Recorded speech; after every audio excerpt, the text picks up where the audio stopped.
বাংলাদেশ নিয়ে আর কোনো শক্তিকে খেলতে দেওয়া হবে না বললেন প্রধানমন্ত্রী। সহিংসতায় নিহতদের পরিবারকে আর্থিক সহায়তা প্রদান। 19 জুলাই রাতে গণভবন দখলের ষড়যন্ত্র ছিল জানালেন ওবায়দুল কাদের।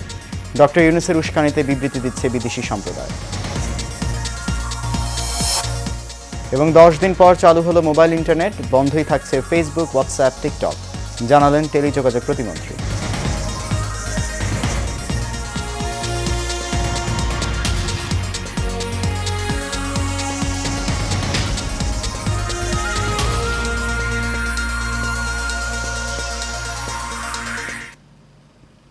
সবাইকে স্বাগত জানাচ্ছি এশিয়ান প্রাইম নিউজে। আপনাদের সাথে আছি আমি সৈয়দ মাহিউজ্জামান মুখর। শুনছিলেন বিআরবি কেবল ইন্ডাস্ট্রিজ লিমিটেড সংবাদ শিরোনাম। যাচ্ছি পুরো খবরে। বাংলাদেশকে নিয়ে আর কোনো শক্তিকে খেলতে দেওয়া হবে না জানিয়ে প্রধানমন্ত্রী শেখ হাসিনা বলেছেন, সহিংসতায় নিহত প্রত্যেকের হত্যাকারীকে শনাক্ত করে বিচারের আওতায় আনা হবে। কোটা আন্দোলনকে ঘিরে সৃষ্ট সহিংসতায় নিহত 34 জনের পরিবারকে আর্থিক সহায়তা প্রদান উপলক্ষে গণভবনে আয়োজিত অনুষ্ঠানে প্রধানমন্ত্রী এসব কথা বলেন। বিস্তারিত দেখুন নূর মোহাম্মদ ভূঁইয়ার রিপোর্টে। গণভবনে কোটা সংস্কার আন্দোলনকে কেন্দ্র করে সাম্প্রতিক সহিংসতায় নিহতদের পরিবারের সঙ্গে সাক্ষাৎ করেছেন প্রধানমন্ত্রী শেখ হাসিনা। রংপুরে বেগম রোকেয়া বিশ্ববিদ্যালয়ের ইংরেজি বিভাগের শিক্ষার্থী আবু সাঈদ সহ দেশের বিভিন্ন স্থানে নিহত 34 জনের পরিবার গণভবনে আসেন।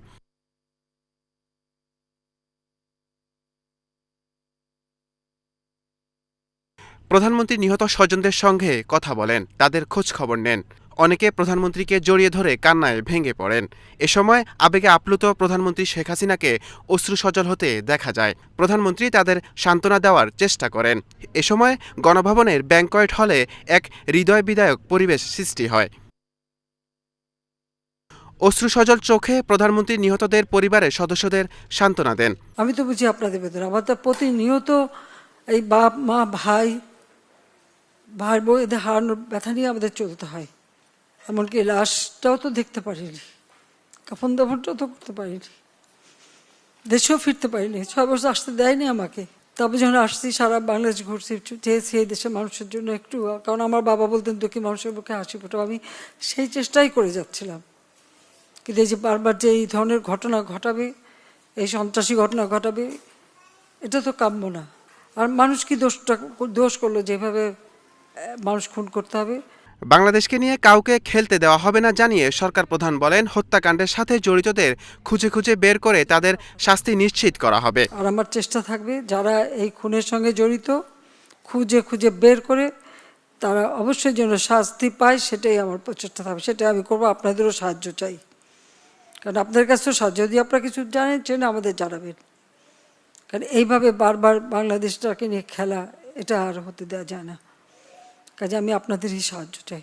পরে প্রধানমন্ত্রী 34 জনের পরিবারের সদস্যদের হাতে আর্থিক সহায়তা হিসাবে পারিবারিক সঞ্চয়পত্র এবং নগদ অর্থ তুলে দেন।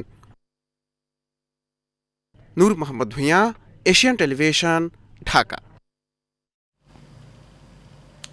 সম্প্রতি বিএনপি জামাতের তাণ্ডবে আহত পুলিশ সদস্যদের দেখতে রাজারবাগে কেন্দ্রীয় পুলিশ হাসপাতাল এবং বঙ্গবন্ধু শেখ মুজিব মেডিকেল হাসপাতাল পরিদর্শন করছেন প্রধানমন্ত্রী শেখ হাসিনা। এ সময় আহতদের দ্রুত সুস্থতার জন্য প্রয়োজনীয় সব ধরনের সহায়তা দেওয়ার আশ্বাস দেন প্রধানমন্ত্রী। দেখুন নূর মোহাম্মদ ভূঁইয়া আরেকটি রিপোর্ট। সাম্প্রতিক সময়ে বিএনপি জামায়াতের দেশজুড়ে তাণ্ডবে আহত পুলিশদের খোঁজখবর নিতে রাজারবাগ কেন্দ্রীয় পুলিশ হাসপাতাল পরিদর্শনে যান প্রধানমন্ত্রী শেখ হাসিনা। গুরুতর আহত পুলিশদের অবস্থা দেখার পরে এবং তাদের উপর অমানবিক নির্যাতনের নির্মমতা শুনে তিনি আবেগপ্রবণ হয়ে পড়েন। প্রধানমন্ত্রী আহত পুলিশ কর্মীদের দ্রুত সুস্থতার জন্য প্রয়োজনীয় সব ধরনের সহায়তা দেওয়ার আশ্বাস দিয়েছেন। সিপিএস পরিদর্শন শেষে বঙ্গবন্ধু শেখ মুজিব মেডিকেল বিশ্ববিদ্যালয় হাসপাতালেও যান প্রধানমন্ত্রী। পরিদর্শনকালে প্রধানমন্ত্রী আহতদের শারীরিক অবস্থা ও তাদের চিকিৎসার খোঁজখবর নেন। এর আগে প্রধানমন্ত্রী সাম্প্রতিক দেশব্যাপী সহিংসতায় আহতদের দেখতে ঢাকা মেডিকেল কলেজ ও পঙ্গু হাসপাতাল নিটর পরিদর্শন করেন। নূর মোহাম্মদ ভূঁইয়া, এশিয়ান টেলিভিশন, ঢাকা। ঢাকা কলেজে প্রথম বর্ষের শিক্ষার্থী হাসনাতুল ইসলাম ফাইয়াজের রিমান্ড বাতিল করেছেন আদালত। রোববার ফাইয়াজকে শিশু হিসেবে দাবির সপক্ষে প্রমাণ সনদ ঢাকা সিএমএম আদালতে দাখিল করা হয়। এর প্রেক্ষিতে আদালত তার রিমান্ড স্থগিত করেন। সেই সঙ্গে বয়স নির্ধারণের বিষয়ে শুনানি ও আদেশের জন্য সংশ্লিষ্ট শিশু আদালতে মামলাটি পাঠানো হয়। অন্যদিকে শিশু আদালত আজ রোববার শুনানি শেষে ফাইয়াজকে শিশু হিসেবে ঘোষণা করেন এবং রিমান্ড বাতিল করে তাকে শিশু উন্নয়ন কেন্দ্রে পাঠানোর আদেশ দেন। হাসনাতুল ইসলাম ফাইয়াজের আইনজীবী ইশতিয়াক হোসেন জিপু বলেন, ফাইয়াজকে বুধবার যাত্রাবাড়ি থানায় আটক রাখা হয়। 4 দিন ডিবি কার্যালয়ে রাখার পর শনিবার তাকে সিএমএম আদালতে তোলা হয়। পুলিশের পক্ষ থেকে রিমান্ডে নেয়ার আবেদন করা হলে আদালত 7 দিনের রিমান্ড মঞ্জুর করেন। এ নিয়ে সমকাল সহ বিভিন্ন গণমাধ্যমে সংবাদ প্রকাশের পর আজ শিশু আদালতের মাধ্যমে তাকে গাজীপুরে শিশু উন্নয়ন কেন্দ্রে পাঠানো হয়েছে। বাংলাদেশ কৃষি বিশ্ববিদ্যালয় ক্যাম্পাসে কোটা সংস্কার আন্দোলন কর্মসূচি প্রত্যাহার ঘোষণা করেছে বৈষম্য বিরোধী ছাত্র আন্দোলন। বিশ্ববিদ্যালয়ের মুক্তমঞ্চে সংবাদ সম্মেলনের মাধ্যমে এই ঘোষণা দেন বাকৃবি আন্দোলনের অন্যতম সমন্বয়ক মোহাম্মদ ইরান মিয়া। এ সময় বৈষম্য বিরোধী ছাত্র আন্দোলন কর্মসূচির সমন্বয়ক হাসিবুল হাসান, মাজহারুল ইসলাম তুষার, প্রণব ঘোষ ও মাশারাত মালিহা উপস্থিত ছিলেন। সমন্বয়ক মোহাম্মদ ইরান মিয়া তার লিখিত বক্তব্যে বলেন, বাকৃবি ক্যাম্পাসে বৈষম্য বিরোধী ছাত্র আন্দোলনের সব ধরনের কর্মসূচি প্রত্যাহার করা হলো। কারফিউ জারি না করা হলে 19 জুলাই রাতে শ্রীলঙ্কা স্টাইলে গণভবন দখলের ষড়যন্ত্র ছিল বলে মন্তব্য করেছেন আওয়ামী লীগের সাধারণ সম্পাদক ওবায়দুল কাদের। রোববার দুস্থদের মাঝে খাদ্য সামগ্রীর বিতরণ অনুষ্ঠানে এসব কথা বলেন ওবায়দুল কাদের। ডক্টর ইউনূসের ইন্ধনে দেশি বিদেশি সম্প্রদায় বিবৃতি দিচ্ছে বলে অভিযোগ করেন আওয়ামী লীগের সাধারণ সম্পাদক। আপনাদের নৃশংসতা হানাদার বাহিনীকে হার মানিয়েছে। ক্ষমতার জন্য আজকে লন্ডনে পলাতক এবং গণঅভ্যুত্থান ঘটিয়ে শ্রীলঙ্কা স্টাইলে প্রধানমন্ত্রীর বাড়ি দখল করার টার্গেটও ওই রাতে ছিল যদি কারফিউ জারি না হতো। টানা 10 দিন পর মোবাইলে ইন্টারনেট চালু হয়েছে, তবে দেশের সবচেয়ে বেশি ব্যবহৃত 4টি সামাজিক মাধ্যম মোবাইলে এখনই চালু হচ্ছে না। 4G সেবার মেটার প্ল্যাটফর্ম ফেসবুক, ইউটিউব, হোয়াটসঅ্যাপ এবং বাইট ড্যান্সের প্ল্যাটফর্ম টিকটক বন্ধ থাকবে। সকালে বিটিআরসি ভবনে মোবাইল অপারেটরদের সাথে বৈঠক করেন ডাক, টেলিযোগাযোগ ও তথ্য প্রযুক্তি প্রতিমন্ত্রী জুনায়েদ আহমেদ পলক। ওই বৈঠকে এসব অ্যাপ বন্ধ রাখার নির্দেশনা দেওয়া হয়। টেলিযোগাযোগ প্রতিমন্ত্রী জানান, সরকারের দেয়া চিঠির যৌক্তিক জবাব ব্যাখ্যা দিতে না পারলে আপাতত ফেসবুক, টিকটক সহ সব ধরনের সামাজিক যোগাযোগ মাধ্যম বন্ধই থাকবে। সকাল 7টা থেকে সন্ধ্যা 6টা পর্যন্ত 11 ঘন্টা শিথিল থাকার পর আবার রাজধানীতে চলছে কারফিউ। সকাল থেকে এই রাজধানীতে যান চলাচল অনেকটাই স্বাভাবিক ছিল। সকাল 9টা থেকে শুরু হয়েছে সরকারি বেসরকারি অফিসে কার্যক্রম। এদিকে সকাল 10টা থেকে ব্যাংকের লেনদেন শুরু হয়ে চলে বিকাল 3:30টা পর্যন্ত। এর আগে কোটা সংস্কার আন্দোলন ঘিরে সারা দেশে সহিংসতার জেরে গত 19 জুলাই রাত 12টা থেকে কারফিউ জারি করে সরকার। সেই সঙ্গে মোতায়েন করা হয় সেনাবাহিনী।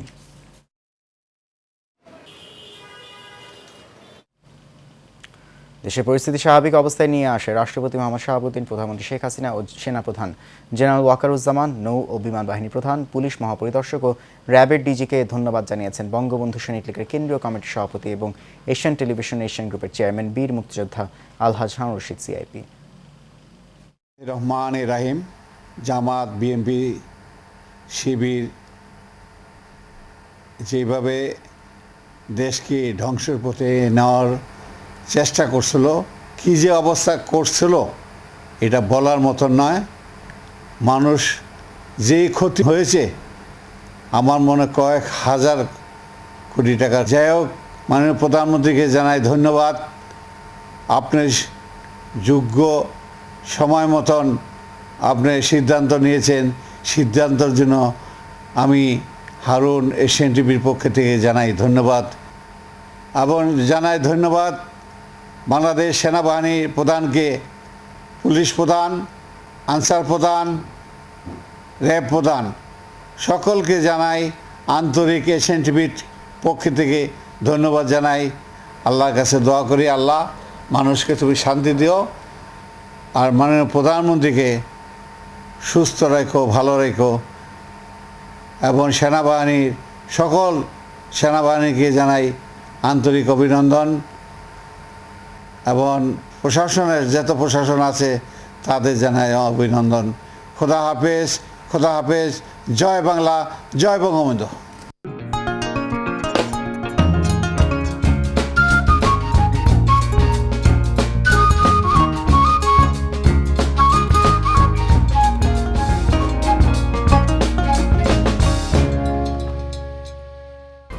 HM Expert B500 CWR স্বাধীনতার সুবর্ণ জয়ন্তীতে নতুন বাংলাদেশ গড়ার প্রত্যয়। HM Steel B500 CWR।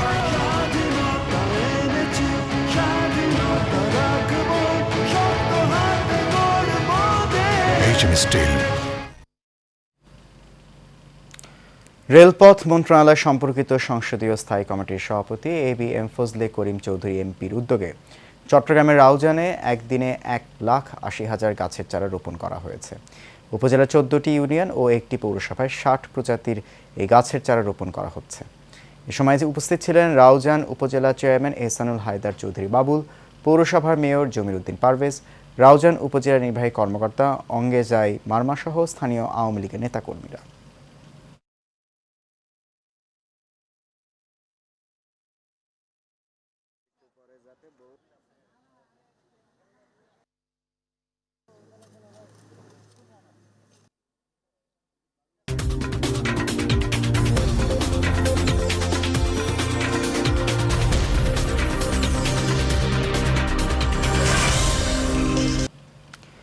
মাঠে মাঠে উল্লাস, খেলাধুলা 12 মাস, এই স্লোগানে দেশের প্রতিটি জেলায় বিভিন্ন ক্রীড়া প্রতিযোগিতা আয়োজনের উদ্যোগ নিয়েছে দেশের সেরা ক্রীড়াবান্ধব প্রতিষ্ঠান ওয়ালটন।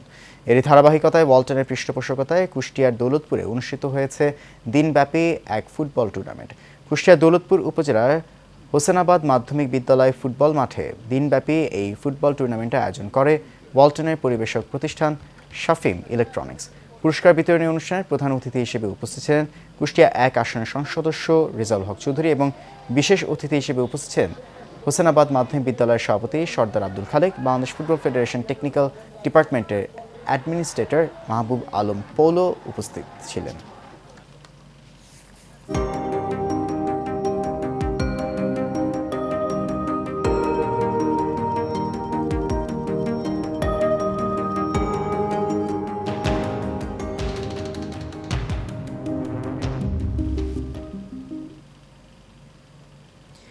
এবার সিও ডিল প্রেজেন্টস হেলথ অ্যান্ড বিউটি। 2023 সালে বছর জুড়ে রাজধানী সহ সারা দেশেই ছিল ডেঙ্গু রোগের অপ্রতিরোধ্য আগ্রাসন, কিন্তু গেল বছরের এই সময়ের তুলনায় চলতি বছরে ডেঙ্গুতে মৃত্যুর হার এবং হাসপাতালে ভর্তি দ্বিগুণেরও বেশি। চিকিৎসকরা বলছেন চলতি বছর ডেঙ্গুর প্রকোপ আরও ভয়ঙ্কর হতে পারে। বিস্তারিত থাকছে রিপোর্টে। স্বাস্থ্য অধিদপ্তরের তথ্য অনুযায়ী গত বছরের প্রথম 3 মাসে ডেঙ্গুতে মৃত্যু হয়েছে 9 জনের। চলতি বছরের প্রথম 3 মাসে ডেঙ্গুতে মারা গেছেন 22 জন, যা গত বছরের একই সময়ের দ্বিগুণের বেশি। আমাদের 2 সিটি কর্পোরেশনে আরও অ্যাক্টিভ হওয়া উচিত। ওরা যত বেশি অ্যাক্টিভ হবে ডেঙ্গু তত বেশি কন্ট্রোল হবে। তবে ডেঙ্গুর ম্যানেজমেন্ট এখন আগের চেয়ে অনেক বেশি ইজি হয়ে গেছে। মানুষকে এখন সচেতন অনেক বেশি। একটু প্লেটলেট কমে গেলে তাড়াতাড়ি হাসপাতালে আসে। জেনেটিকলি তো একটু চেঞ্জ হবেই, কারণ টাইপিং তো চেঞ্জ হয়, তবে জ্বর আসে কিন্তু জ্বর বেশি দিন থাকে না। আমরা সাধারণত ফ্রুট জুস টুস বলি, প্লেন্টি অফ ড্রিঙ্কস বলি, অরাল স্যালাইন বলি, লেবুর শরবত বলি, এগুলো বেশি করে খেতে বলি আর কি, এবং একটু বিশ্রামে থাকতে পারি বলি যাতে ব্লাড প্রেশার ফল না করে। ডেঙ্গু মশার ঘনত্ব, বৃষ্টিপাত, তাপমাত্রা, আর্দ্রতা, ডেঙ্গু রোগের এই বিষয়গুলো বিবেচনায় নিয়ে মাঠ পর্যায়ে গবেষণায় দেখা গেছে এবারের ডেঙ্গু পরিস্থিতি আরও খারাপ হতে পারে। যে এডিস মশা যার মাধ্যমে আমরা ডেঙ্গু রোগ ছড়াই, ডেঙ্গি অ্যাকচুয়ালি শব্দটা, তো এই রোগটা ছড়ায় একটা ভাইরাসের মধ্যে, ভাইরাসটা আবার বহন করে একটি বিশেষ মশা যেটা এডিস মশা হয়। আমরা রেড ক্রিসেন্টের মধ্যে অলরেডি বিভিন্ন জায়গায় আমরা লিফলেট বিতরণ করি যে ডেঙ্গু থেকে বাঁচার কি উপায় কি করবেন। সেই জন্য বলা হয় যে আপনি প্রথম কাজ মশা নিধন করেন। যেমন আমার বাড়ির আঙ্গিনায়, আমার ফুলের টবে, আমাদের বাড়ির কার্নিশে যেন পানি জমে না থাকে। যে বাড়িতে ডেঙ্গু রোগী থাকবে সেও মশারি টাঙাবে, আর যারা ভালো তারা মশারি টাঙাবে। ডেঙ্গু রোগের চিকিৎসায় বাংলাদেশের চিকিৎসকরা এখন যথেষ্ট দক্ষ, তারপরও প্রস্তুতি প্রয়োজন। সেই সঙ্গে দরকার মানুষকে সচেতন করা এবং এডিস মশা নিয়ন্ত্রণ করে ডেঙ্গু রোগ যাতে বৃদ্ধি না পায় তার ব্যবস্থা নেয়া। অনুকৃতি আদিত্য, এশিয়ান টেলিভিশন। এর সাথে শেষ করবো এশিয়ান প্রাইম নিউজ। তার আগে বিআরবি কেবল ইন্ডাস্ট্রিজ লিমিটেড সংবাদ শিরোনামগুলো জানিয়ে দিচ্ছে আরও একবার।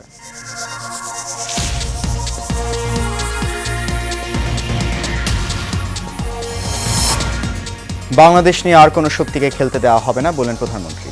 সহিংসতায় নিহতদের পরিবারকে আর্থিক সহায়তা প্রদান। 19 জুলাই রাতে গণভবন দখলের ষড়যন্ত্র ছিল জানালেন ওবায়দুল কাদের। ডক্টর ইউনূসের উস্কানিতে বিবৃতি দিচ্ছে বিদেশি সম্প্রদায়। এবং 10 দিন পর চালু হলো মোবাইল ইন্টারনেট, বন্ধই থাকছে ফেসবুক, হোয়াটসঅ্যাপ, টিকটক, জানালেন টেলিযোগাযোগ প্রতিমন্ত্রী।